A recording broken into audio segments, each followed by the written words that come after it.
नमस्कार, स्वागत आहे तुमचं प्रीतीज किचन रेसिपीजमध्ये। आज मी पास्ता सॉस बनवलेला आहे आणि खूप छान रेसिपी आहे, पटकन होतो आणि बरेच दिवसपर्यंत टिकतो। वेगवेगळ्या रेसिपी आपण याच्यापासून बनवू शकतो। तर सुरू करूया। मी इथे जवळजवळ अर्धा किलो टोमॅटो घेतलेले आहेत, जे एकदम लाल लाल टोमॅटो निवडून घ्यायचे आणि त्याला अशी मधून 2 चीर द्यायच्या, आपण प्लसच्या साईनसारख्या। आणि हे टमाटे आपल्याला गरम पाण्यामध्ये उकडून घ्यायचे। मी आधी गरम पाणी ठेवलेलं आहे करायला, तर त्याच्यात टमाटे घालायचे, सगळे स्वच्छ आधी धुवून घेतले होते आणि आपल्याला हे छान उकडून घ्यायचे। या टमाट्यांबरोबरच मी लाल मिरच्या घातलेल्या आहे। जास्त तिखट नाही, मी बेडगी मिरची वापरली आहे। जर तुमच्याकडे बेडगी मिरची नसेल तर तुम्ही थोडी कमी तिखट पण छान रंग येणारी अशी मिरची वापरा शक्यतो। आणि एक 7-8 मिनटं छान वाफवून घ्यायचे, मस्त मऊ होऊ द्यायचे।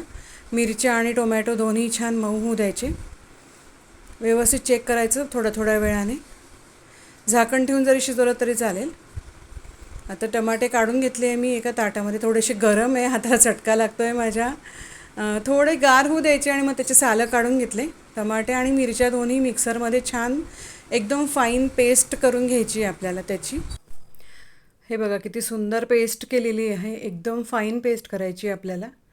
आता आपण शिजवून घेणार आहोत हे सगळं। कढई ठेवली आहे, त्यात तेल घातलं आहे। तेल थोडंसं जास्त घालायचं, म्हणजे जास्त दिवसपर्यंत हा सॉस टिकतो। आता हे सगळं मिश्रण आपण कढईमध्ये घालून घेणार आहोत। त्याच्यात मी थोडासा बारीक चिरलेला कांदा घालायचा आहे। कांदा खूप बारीक चिरायचा आहे आणि जास्त मोठा नाही, एकदम मीडियम साईजचा कांदा घेतलेला आहे मी। आणि एक 10-12 लसणाच्या पाकळ्या घेतल्या, त्याचं बारीक अगदी बारीक चिरून घेतल्या। पेस्ट करायची नाही आहे, फक्त चिरून घ्यायचे आहे। आता आपल्याला हे मिश्रण एकदम व्यवस्थित शिजवून घ्यायचं आहे। व्यवस्थित ज्याला तेल सुटेपर्यंत ते शिजवायचं आहे, म्हणजे ते जास्त दिवसपर्यंत टिकतं। थोडं झाकण ठेवून शिजवलं तरी चालेल। थोडा वेळ परतून घ्यायचं आणि मग त्याच्यावर झाकण ठेवायचं आणि एक 3-4 मिनटं छान शिजवून घ्यायचं। थोड्या वेळाने चेक करायचं, म्हणजे खाली लागायला नको। हे बघायला किती मस्त तेल सुटलं आहे, सगळं तेल वरती आलं आहे छान। थोडं हलवून घ्यायचं। माझ्या कढई थोडीशी पातळ बुडायची, म्हणून मी सतत हलवत राहते त्याला। थोडासा वेळ लागतो पण खूप छान होतो हा सॉस, त्याच्यामुळे थोडंसं लक्षपूर्वक करायचं। आता मी याच्यामध्ये मिरच्या थोड्याशा कुटून घातल्या, चिली फ्लेक्स नव्हते माझ्याकडे आज म्हणून।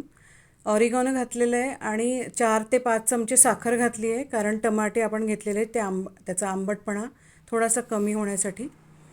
आणि मीठ घालायचं, थोडं जास्त घालायचं। खारट होत नाही पण टिकायला मदत होते, कारण की टमाट्यामुळे त्याचा खारटपणा आपोआपच कमी होतो। आणि मी इथे अगदी थोडासा अर्धा चमचा सोया सॉस घातला आहे। ऑप्शनल आहे, तुम्हाला नको असेल तर तुम्ही नाही घातला तरी चालेल, पण सोया सॉस जर घातला तर अगदी बाहेरचा जसा पिस्ता किंवा पास्ता सॉस, पिझ्झा सॉस मिळतो तशी याची चव होते, म्हणून मी अगदी थोडासा घातला आहे। आता परत एकदा छान परतून घेऊ आपण। आजूबाजूला कडेला लागलेलं सगळं काढून घ्यायचं आणि एक 2 ते 3 मिनटं हलवत राहायचं त्याला। आता ते व्यवस्थित शिजलेलं आहे, त्याचं तेल वगैरे व्यवस्थित सुटलेलं आहे। छान हलवून झाला की मग आपण गॅस बंद केला तरी चालेल। सोया सॉस घातल्यानंतर किंवा ही बाकीचे जिन्नस घातल्यावर जास्त वेळ परतायचं नाही, चव बिघडते त्याची। हे बघा किती छान तेल सुटलेलं आहे, मी दाखवते तुम्हाला।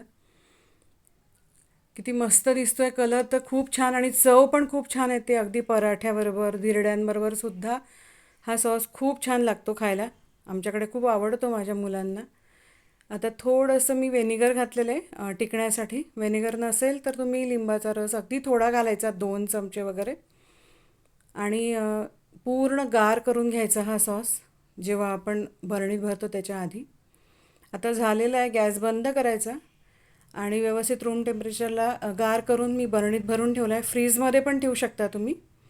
व्हिडिओ आवडला असेल तर नक्की सबस्क्राईब करा, लाईक करा, शेअर करा। धन्यवाद।